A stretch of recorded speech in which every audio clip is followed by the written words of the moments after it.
Assalamualaikum warahmatullahi wabarakatuh. Perkenalkan, nama saya Syafur Rahman. Saya melakukan praktikum dari Statistika 2 kali ini.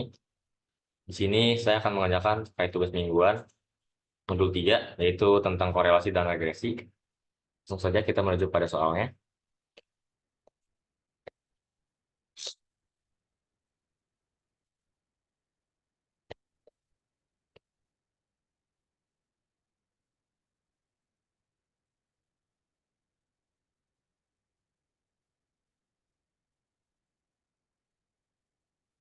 Di sini soalnya yang pertama, seorang manajer ingin mengevaluasi hubungan antara waktu tidur karyawan dan tingkat produktivitas mereka. Data waktu tidurnya dalam jam dan produktivitasnya skala 1 sampai 10 dari 12 karyawan selama 2 bulan adalah sebagai berikut. Nah, di sini di tabel disediakan jumlah karyawannya, terus waktu tidurnya sebagai X, dan juga produktivitasnya sebagai Y. Di sini kita disuruh mencari hitung koefisien korelasinya, dan juga menentukan persamaan regresi linear sederhananya. Untuk soal nomor 2, seorang ahli gizi ingin meneliti apakah konsumsi kalori harian berhubungan dengan progres program diet seseorang. Data konsumsi kalori dalam kalori dan progres diet skala 1/100 dari 10 individu selama 4 bulan adalah sebagai berikut. Jadi di sini orangnya itu ada 10, konsumsi kalorinya sebagai X itu ada 10 juga, dan juga ada program diet sebagai Y. Ini kita harus menentukan koefisien korelasinya dan juga menentukan persamaan regresi linear sederhana. Untuk soal nomor 3, teori permintaan menyatakan bahwa semakin rendah harga suatu barang, maka akan semakin banyak permintaan terhadap barang tersebut. Apakah fenomena tersebut terjadi pada agensi pasar saham di Korea Selatan? Berikut adalah data harga saham dan permintaan saham beberapa agensi di Korea Selatan pada tahun 2022. Jadi di sini agensinya terdapat 6 variabel, dan juga permintaan atau juta lembar sahamnya itu sebagai X, dan juga harga rupiah per lembarnya itu sebagai Y. Di sini kita harus menentukan besarnya koefisien korelasi serta menginterpretasikan dari hasil yang didapat. Terus menentukan persamaan regresinya, lalu menginterpretasikannya dari hasil yang didapat.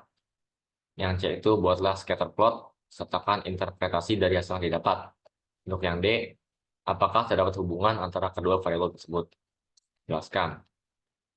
Nah, di sini kita menuju ke software RStudio-nya. Di sini kita masukin direktorinya seperti yang sudah di-save. Pertama-tama kita buat file Excel-nya seperti tabel-tabel yang sudah tersedia tadi. Lalu kita aktifkan package-nya. Di sini library yang dipakai itu Read Excel dan juga QCC. Lalu kita input datanya. Input data ini yaitu soal-soal dari tugas mingguan tadi. Nah, apabila sudah masuk data-data soalnya, kita langsung menuju ke nomor 1. Jadi menghitung koefisien korelasinya, pertama kita masuki data frame-nya, X-nya itu waktu tidur, dan juga Y-nya itu produktivitas. Lalu sini kita dapat nilai koreksinya itu 0,921427. Di sini nilainya itu menunjukkan mendekati 0. Berarti hubungan antara X dan Y ini cukup kuat. Di sini juga akan melakukan core test X dan Y.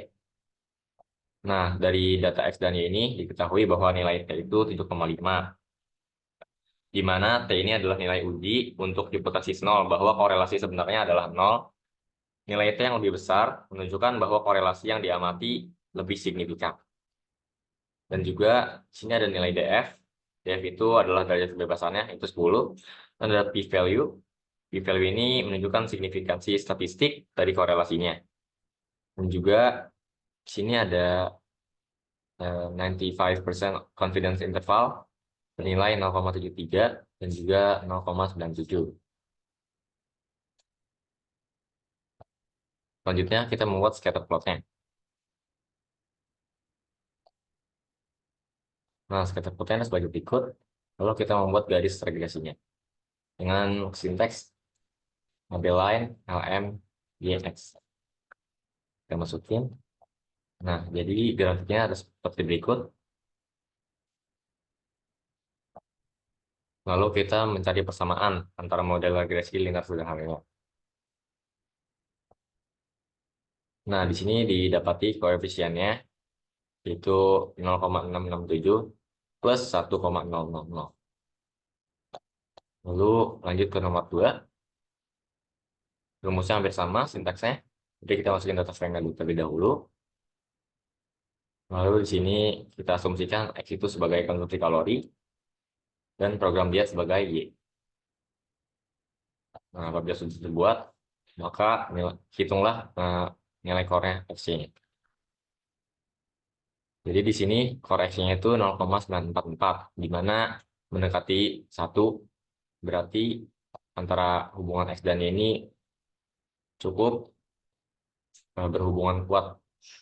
Setelah itu kita membuat core-testnya.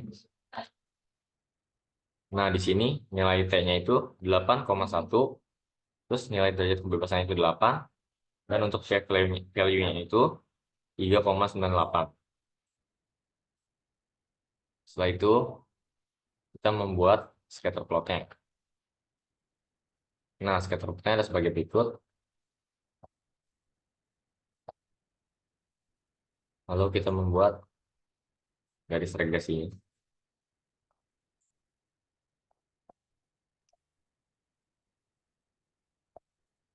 Nah, grafiknya adalah sebagai berikut.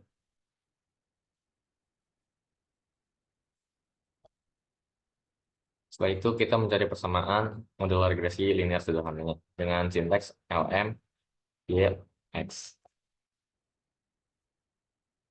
Nah, di sini diketahui bahwa nilai interceptnya itu 29,86 plus 0,026. Lalu berlanjut, ada soal yang ketiga. Di sini kita akan membuat koefisien korelasi, terus menentukan persamaan regresinya, dan juga membuat scatter plotnya. Lalu kita bandingkan apakah kedua variabel tersebut hubungannya cukup kuat. Jadi di sini kita masuki data frame terlebih dahulu. Nah, kita asumsikan X itu sebagai digital lembar sahamnya. Lalu harga itu rupiah per lembarnya sebagai Y. Setelah itu kita menghitung nilai core-nya. Nah, di sini nilai core-nya itu 0,012, yang dimana artinya tidak mendekati nilai 1. Berarti antara permintaan dan harga itu korelasinya tidak cukup kuat. Setelah itu kita hitung nilai core test-nya. Nah, di sini nilai core test-nya itu untuk T sendiri, untuk hipotesis nolnya itu 0,024. Yang dimana nilai T-nya ini lebih kecil. Berarti korelasi yang diamatinya tidak signifikan. Terus untuk derajat kebebasannya ini bernilai 4. Untuk p-value-nya itu 0,9815. Setelah itu, untuk nilai 95% confidence intervalnya negatif 0,807 dan juga 0,8157. Dan nilai core yang dapat 0,012. Setelah itu kita membuat scatter plot-nya. Nah, scatter plot ini sebagai berikut.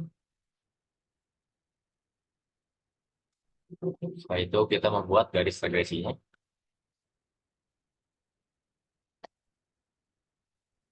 Nah, di sini nilai grafik scatter plot dan juga garis regresinya itu tidak berhubungan kuat, yang dimana scatter plotnya berada jauh di atas garis regresinya. Setelah itu kita mencari persamaan model regresi linear sederhananya dengan rumus LM Y kembang X. Nah, nilai intercept di sini diketahui nilai interceptnya itu 1,090 plus 5,507. Nah, mungkin sekian yang bisa saya sampaikan. Kurang lebih mohon maaf. Assalamualaikum warahmatullahi wabarakatuh.